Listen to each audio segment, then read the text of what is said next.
Olá, amigos da TV Cidade. Estamos com mais um CQV, Cidadania e Qualidade de Vida. Hoje, recebendo mais uma vez um convidado já conhecido dessas câmeras e microfones, vamos contar um pouco da vida pessoal desse rapaz aqui, que é um jovem trabalhador, músico, milita na área política também. Então vamos saber um pouco mais da vida desse jovem empreendedor nas lidas também dos pets. Josi, oi na câmera 3. Bom, tudo bom para vocês? É um prazer imenso poder estar junto com vocês aqui pela TV Farroupilha, contando um pouquinho da história, contando um pouquinho da trajetória, junto com o Glacir, que é uma pessoa que temos um apreço muito grande aqui na nossa cidade e gostamos de poder estar sempre junto com a nossa comunidade. Muito bem. O Josi é farroupilhense desde nascimento? Farroupilhense desde nascimento. Nascido aqui no antigo Hospital Cibele. Então, nascido aqui na cidade. Meus pais são... Meu pai era de São Leopoldo, minha mãe aqui de Farroupilha mesmo, região do Foromeco, onde existe um parentesco ali muito grande, né? Então, tem muitos amigos ali de Foromeco, inclusive a transportadora lá. Isso, eles são todos ali. E assim, é uma localidade onde ela se criou, né?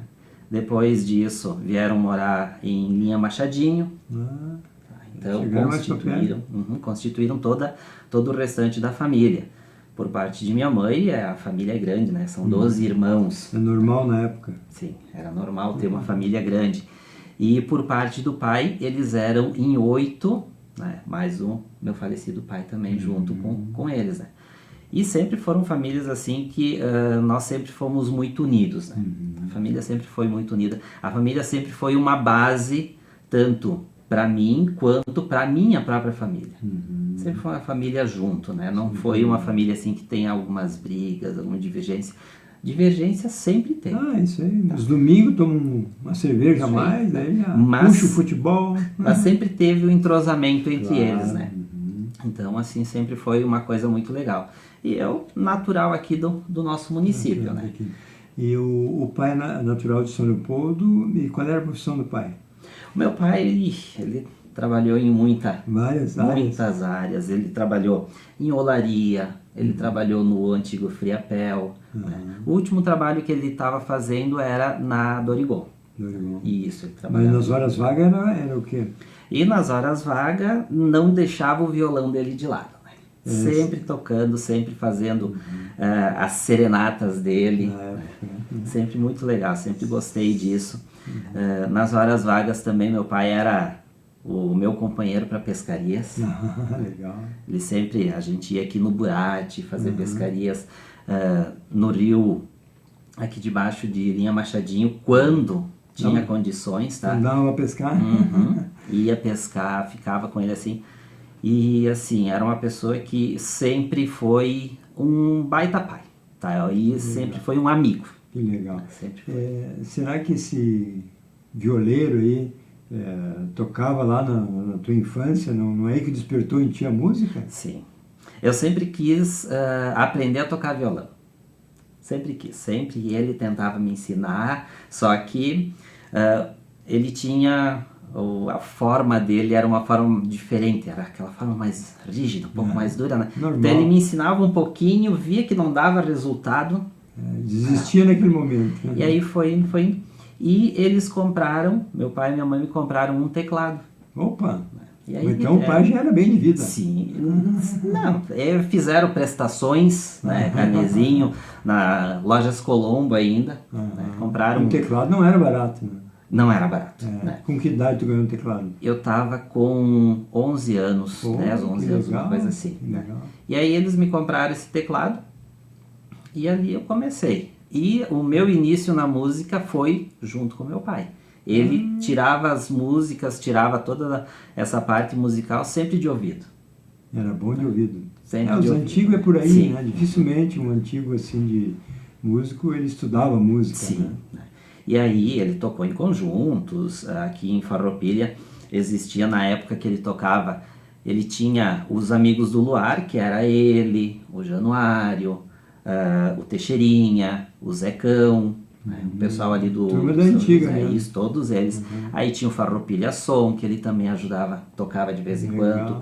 O Nono do Sopro, que já é falecido também. Então, assim, ó, ele tinha um monte de pessoas aqui que eles se reuniam e eles não ficavam sempre no mesmo grupo, no mesmo conjunto. Eles sempre passavam para os outros. É normal, né? né? E tu, assim, começou a dizer que é um músico com que idade? Porque com 11 anos tu era um aprendiz ainda. Não, e assim, para mim, aprender mesmo, tá? Eu tenho muito a aprender ainda, mas assim, que eu comecei com as minhas próprias pernas, tirar música, fazer alguma coisa, foi em 2008, 2009, por aí. Ah, eu achei que era mais tempo até. Não, foi nessa época aí. Por quê? Porque eu comecei a tocar na igreja. Pois é. Comecei a Sempre tocar que eu nas me lembro missas, de ir né? na igreja, eu vejo tu lá e o Luiz, né? Isso, né? Eu e o Luiz Giacomoni. Então, comecei a tocar nas igrejas. É algo que, para mim, o início foi de me soltar sozinho. Né? Eu sempre fui uma pessoa encabulada, sempre tive vergonha, mas sempre fui nunca muito... pensei nisso. Né? Assim, sempre tive vergonha de falar em público. Tá? E comecei a falar em público, a ter mais desenvoltura quando iniciei meu trabalho na funerária, nas capelas que eu comecei, que foi a Yolanda e a falecida Tere. Terezinha, que foi quem me deu aquela puxada e disse assim, não, a partir de hoje tu vai começar a ajudar a gente nas liturgias. Que legal. E ali foi indo, e aí eu comecei. Essa dupla aí fez muita coisa. Sempre a gente via elas ali, né? Sim. E é um trabalho totalmente voluntário. Isso, também. Era voluntário, né? E elas me incentivaram um monte, aí eu acabei gostando, e então, disso ali, comecei a fazer alguns cursos também, daí fiz curso de desinibição, oratória, fiz curso para radialista, né? Então eu tenho um curso completo de radialista também, né? E foi dessa forma que eu acabei começando a gostar também de trabalhar com câmera. Que começou a se soltar. Comecei a soltar, né? E comecei a fazer a parte das missas na igreja matriz. Sempre depois com o Luiz? Sempre com o Luiz. Porque o Luiz é mais antigo que sim, um pouquinho sim. na música, sim. né? E nós nos juntamos, iniciamos essa conversa de fazer um grupo. Foi através das capelas, né? Através da funerária mesmo, que nós iniciamos ali dentro um serviço de prestação de serviço para as pessoas, assim, voluntário, ajudando nessa hora que é uma hora bem difícil, né? E nós acabamos tendo, até hoje ainda nós temos as nossas missas que nós fazemos, Bairro Imigrante, Bairro 1º de Maio, São Luís, onde precisa a gente está indo, festas no Machadinho, tá? Então a gente está sempre ativo, Isso, né? Sempre normalmente atuante. é os organizadores da igreja que convocam você. Isso. E o padre fica conhecido daí. Isso, né? Porque hoje é uma coisa que quase não tem, né? As pessoas não estão mais se disponibilizando de se doar esse tempo.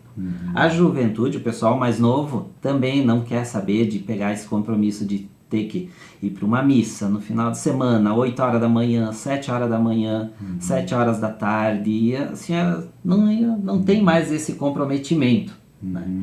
E é uma coisa que eu sempre digo também, que nós temos que incentivar essa juventude que vem, tá? Pegar o pessoal das catequese, pegar o pessoal que está fazendo primeira comunhão, eucaristia, e tentar injetar neles o bichinho de ir para a missa e de atuar na missa, né? Não somente ir, mas assim atuar. Quem tem um dom do canto, tocar algum instrumento, de falar, de fazer uma leitura, alguma coisa assim, né? Sempre está ajudando. Incentivar, né?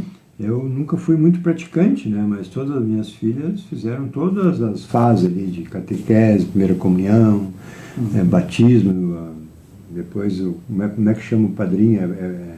Quando é padrinho de crisma. Crisma, e depois tem uma outra coisa depois da crisma, não, né? Tem crisma, depois tem um casamento. Ah, é. Casamento, Então, são coisas que eu digo assim, né? Tem que incentivar. Né? Certo. Tanto é que O padre Gilmar Marquezine está fazendo um trabalho excelente nessa parte de É um incentivar. gaiteiro juramentado. Esse aí, né? Ele está puxando as crianças, ele está começando a fazer aquele trabalho que é o trabalho estrutural da igreja, que é o pé, né? E como é que é o pé? A base dela é tu trazer gente nova. Tu tem que ter gente nova, não adianta. Senão não tem que renova, renovar. né? Não renova, e daí os mais antigos saem, fica desfalcado, né? Mas o Gilmar, ele realmente é um gaiteiro, né? Ele gosta, né, da lida, né? Ele gosta. E eu digo assim, é um padre que veio para somar no município. E esse veio para somar. É bom essa renovação, né? Sim. Que, aí, de repente, o Padre Paulo ficou muitos anos aqui, né? Sim.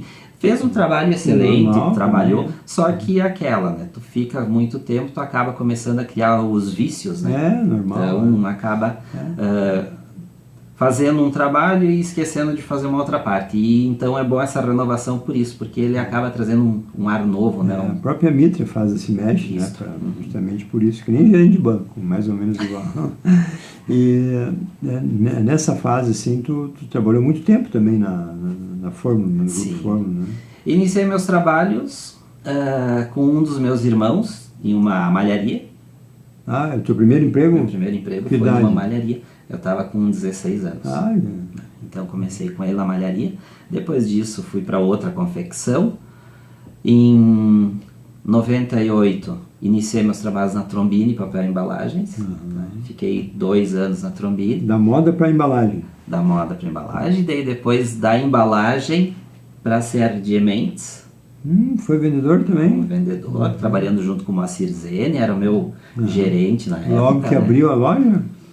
Não foi logo que abriu, ela já estava aberta há algum tempo, né? Mas, assim, foi um trabalho, para mim, foi muito bom. Por quê? Por causa que ali também eu comecei a ter a desenvoltura de começar a conversar mais com as pessoas para cá e para lá, né? Se não, se não falar, não vende, né? Isso, né? E um dia, conversando com o Tadeu, que a funerária era bem do ladinho da loja CR Mendes, né?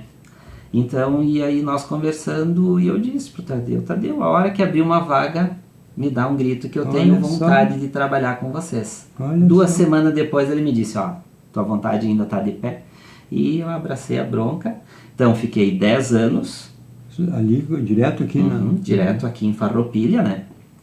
Quando estava no endereço antigo, ali do lado das lojas Colombo, onde hoje tem toda aquela loja maior da Colombo, do lado da CR Mendes. E em 2006 nós viemos aqui para a esquina do cemitério. Né? E são quantos anos do grupo? No grupo, se eu fosse totalizar todo o tempo de grupo L Fórmula, eu estaria com 24 anos. Tá quase aposentado, então. Aí depois eu fiquei 8 anos na prefeitura. Né? Sim. Então eu tive essa saída, fui para a prefeitura, mas sempre ligado à parte dos cemitérios, então sempre voltado à parte da questão da funerária, sempre buscando tratar bem as pessoas. Né? É um momento difícil, e o Tadeu é mestre nisso aí, né? Sim. Tiveste um bom professor. O melhor professor que eu acho que eu tenho aqui é o Tadeu, que ele me ensinou muito, ele foi assim uma pessoa muito importante para mim para questão profissional. Hoje, se tem alguém que eu posso dizer assim que eu devo muito do que eu sou, é para o Tadeu. Ele é um querido por muita gente. Uma pessoa que tem... Eu digo assim, no prazo que nós trabalhamos junto, sempre vai ter. É como uma família. Lógico. Tá? Sempre tem alguma coisa que desagrada. Mas o ensinamento que ele me passou é o que foi mais válido. É isso que fica. Né? Quando tu entrou na política, depois na administração, né, nos 8 anos do governo Clayton Pedroso, né? Isso. Tu saiu agora nos últimos 3 anos e voltou para o grupo. E voltei para o grupo L Fórmula. O bom filho, a casa retorna. Eu digo assim, mesmo que tu saia de uma empresa para ir para outra empresa, para fazer um outro serviço, sempre tem que sair pela porta da frente. Isso aí. Tá? Sai pela porta da frente por quê? Porque uma hora ou outra, se tu precisar voltar, aquela empresa vai dizer assim, ele saiu, era um bom funcionário, era uma pessoa boa, e pode voltar. Então eu sempre tenho esse pensamento. Isso aí. Sempre. 20 anos numa mesma empresa não é fácil. Nos dias de hoje o pessoal pula bastante, né? Sim, e mesmo assim, hoje em dia, a pessoa que sai de uma empresa, a chance dela voltar para aquela mesma empresa é muito pequena. Muito Por quê? difícil. Por causa que tu ficou, fiquei 1 ano. Esse 1 ano que a pessoa ficou ali, eles aprenderam todos os vícios, eles viram que a pessoa não se enquadra, aí ela vai para uma outra empresa. Hoje, muitas pessoas pensam mais no lado financeiro, tá?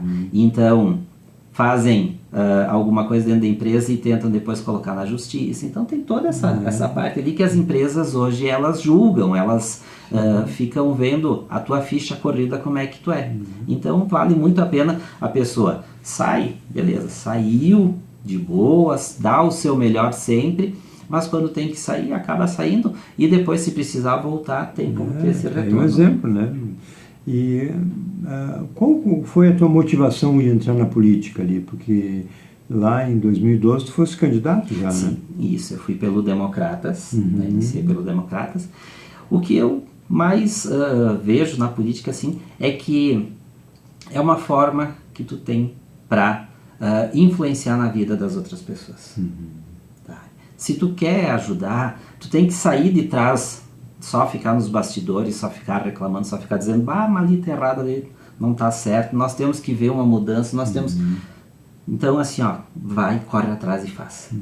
Ajuda. Tu começou com o DEM, aí a coligação ganhou, tu foi para administração. Isso, fui para administração. Entrei na administração, estava com a parte dos cemitérios e depois agreguei a parte do expediente. Então fazia o cemitério e agreguei. O expediente do cemitério. Não, expediente na prefeitura. Na prefeitura? Isso, né? Nós ficamos com o escritório aqui no cemitério por uma temporada e depois passamos o escritório para dentro da prefeitura junto do expediente. Então, o que tinha de cemitério, quando precisava eu vinha até o cemitério, resolvia aqui, mas estava dentro do expediente. Então, ali dentro do expediente, acabei aprendendo todos os encaminhamentos de documentação, tá? De todas as secretarias, que ali é como é que eu vou dizer? É a cara da prefeitura. O expediente, qualquer documentação, qualquer coisa que você vai fazer, é o expediente que tem que fazer o encaminhamento. Né? Então, ali iniciei fazendo esse trabalho. Depois disso, agreguei, estava no expediente, passei para a Secretaria da Saúde, né, com a secretária Rosane. Né? Aí fui para a Secretaria da Saúde. Na Secretaria da Saúde fazia cemitério ainda, comecei a ver a questão da proteção animal, questão dos BTI, e fazia uma parte que fosse como se fosse a recepção na secretaria também. Ajudava a preencher os formulários, fazer encaminhamento de consulta, toda essa parte lidando com o público. Eu sempre gostei de trabalhar com o público, né? Tem trabalho ali, né? Na secretaria, uma secretaria que movimenta muita coisa, né? Sim. E na administração, tu começou na saúde logo que começou o canil ou não? Na verdade, eu iniciei antes do canil. Antes do canil. Isso, eu iniciei antes do canil. Nós fizemos a transferência do antigo horto, né, que era o horto da prefeitura, e que estava o canil lá. Eu que fiz a minha época que foi feita a transferência para o abrigo, né? Para o canil. Lá no horto era um depósito só, Sim. né? Uma casa, né? E tudo. Eu digo assim, lá eles não tinham uma qualidade de vida para os animais. Se buscava, se tinha carinho, se fazia tudo, mas a qualidade de vida que eles estão tendo no abrigo é diferente. Não que o abrigo seja o melhor lugar, não. Eu sempre pensei isso. O melhor lugar é uma família. É isso aí. É ter uma casa para ele, né? Tanto é que se incentiva muito as campanhas de adoção, se incentiva muito as castrações. Por quê? Por causa que uma é uma forma de conseguir novos lares e a outra é uma forma de reduzir a população de animais soltos, né? Que é uma multiplicação muito rápida, Sim, né? Eles são, em questão de 1 ano, um cão ou um gato, dependendo do número de crias que ele tem nesse 1 ano ali, tá? Ele pode chegar a ter mais ou menos 55 indivíduos daquela mesma, Tu já pensou? mesma prole. Uma só, né? Uma só. Isso. Imagina multiplicar por 10, já dá 500. É que daí pega o pai e a mãe, depois vem 10 cãezinhos, desses 10 multiplica e vai subindo. É muito rápido, né? Sim. E isso avançou bastante com relação a castrações, né? E o chip ainda não está implantado na cidade, né? Na verdade, toda a castração que é feita pela prefeitura, ele é chipado. Ah, já tá. Sim, eles são chipados, né? As doações daí já saem com chip. Isso, né? Tanto é que quando eu estava no departamento, a gente fazia todo o cadastro, Certo. tá? E implantava, era implantado esse chip na hora que era feita a castração do animal. E os dados do proprietário iam para esse chip. Legal. Porque por causa que se fosse depois encontrado, houve um caso de Caxias do Sul, de um cão que foi solto, abandonado aqui em Farroupilha. Tá? E nós conseguimos rastrear pelo chip. Olha só, de Caxias. De Caxias. Uhum. E o chip, ele tem uma bateria interna ou não tem nada? Só o chip mesmo? É só o chip. É o chip mesmo. Vai ter um leitor, passou, ele vai te dar uma numeração. Esse número É um cadastro. insere no sistema, que cada empresa de chip ela tem um sistema que tu pode implantar não só no município que, por exemplo, não só aqui em Farroupilha, conseguimos fazer toda a região, e toda a região consegue fazer essa chipagem e aí consegue rastrear da onde é esse animal, né? Futuramente os humanos vão ter o chip também, né? Bem provável. Com a saúde, com tudo ali, olhou o chip e já está lido o negócio todo. Já existe alguns locais que eles têm o chip subcutâneo, que a pessoa só passa no leitor, ela vai até transferência bancária eles já fazem. Então é algo que vai acontecer. Futuro, não é futuro, já é presente, presente. Né? E a tua experiência assim, na política, o que te motivou a começar na política? Assim, era essa vontade de melhorar, a busca pelo teu ambiente local? O que mais te puxou ali? Sim, é que assim, nós, ser humano, a gente é muito tal coisa não está certa, e a gente só reclama, não vai atrás. Eu vejo que pela política, o que me motivou a entrar na política foi isso, que não adianta só eu reclamar, eu tenho que ter uma forma de conseguir chegar lá no fim. Tá? Eu tenho que conseguir. Então, eu sei que a pessoa se colocando como um multiplicador político, uma pessoa que vai estar correndo atrás dessas questões, a própria comunidade, ele consegue influenciar na comunidade. Tá? Com certeza. Consegue correr atrás. E assim, muitas coisas, às vezes, é por falta de explicar para uma pessoa o que seria. Por exemplo, hoje, nós temos em Farroupilha, tem o Cine, né, que faz os cadastros para emprego.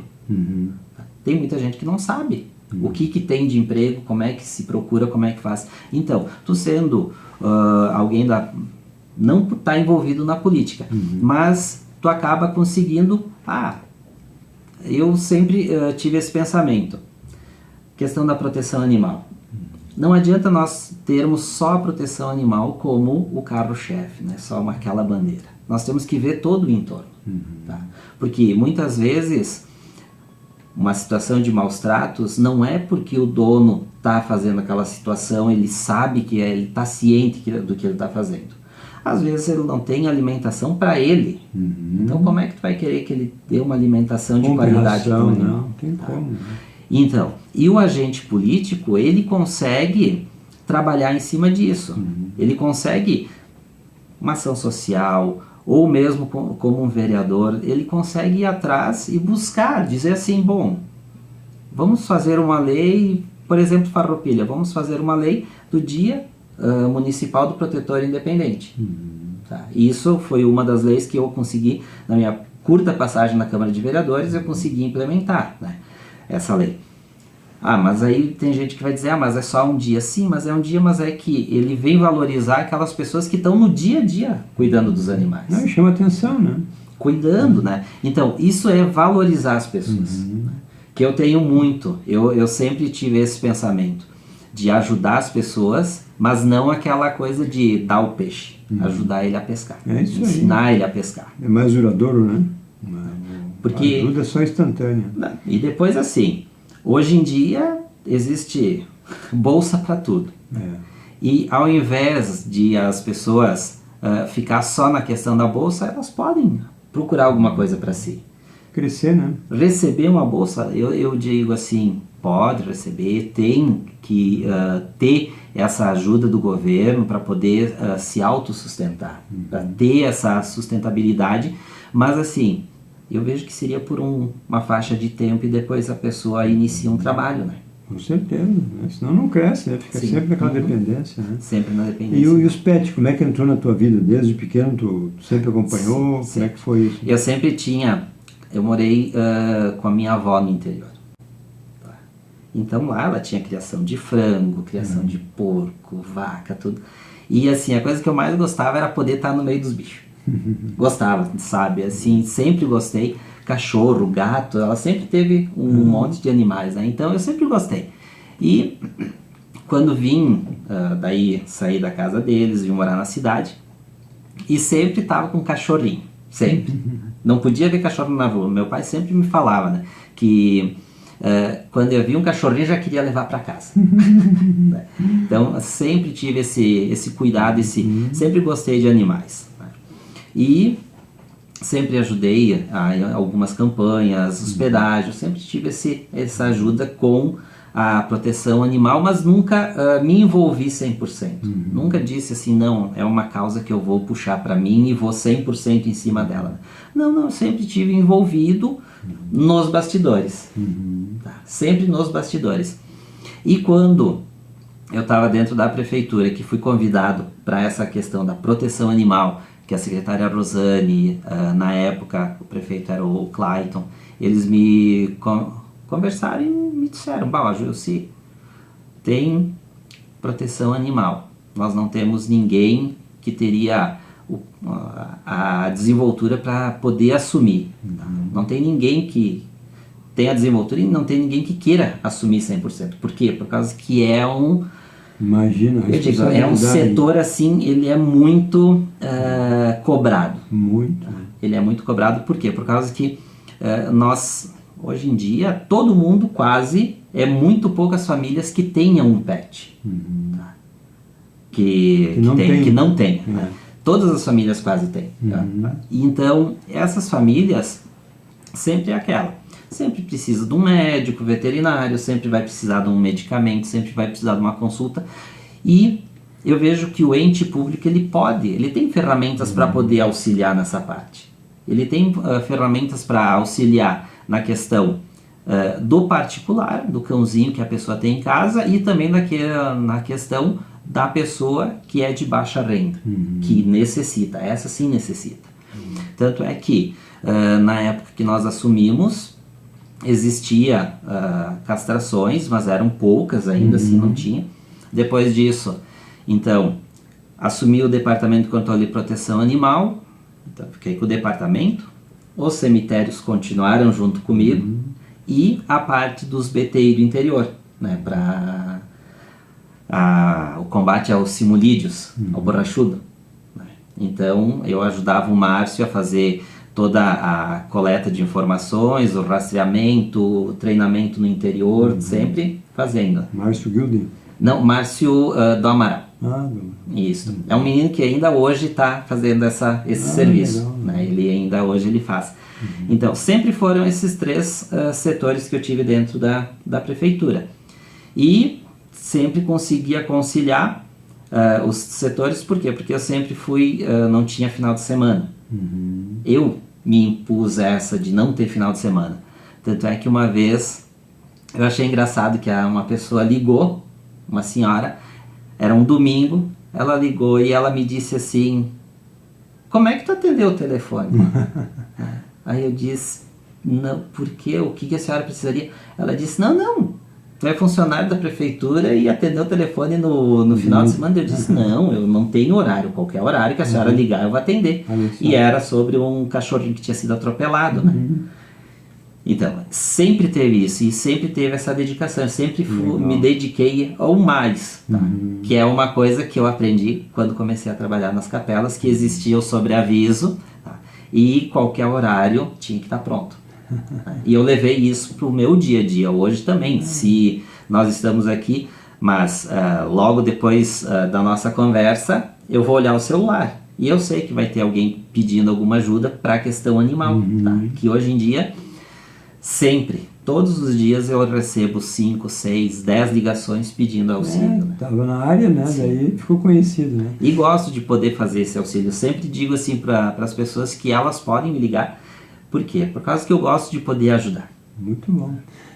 Nosso tempo por hoje, 30 minutos. Obrigado mais uma vez por estarem conosco. Mas para mim é muito bom eu poder estar com vocês, trazendo um pouquinho da minha vida, né? Trazendo um pouquinho do que é o Joelci, quem é o Joelci, né? E sempre pedindo para as pessoas assim que se gostem mais. Isso aí. Queiram melhor um o outro, né? Que a gente consegue conviver melhor assim. Nossa cidade aqui é uma cidade linda, pequena e todo mundo quase se conhece. Então assim, vai bem, todo mundo se dá bem, tá? Mais uma vez, obrigado, Glacir, por esse espaço, tá? E novidades, tá? É isso aí.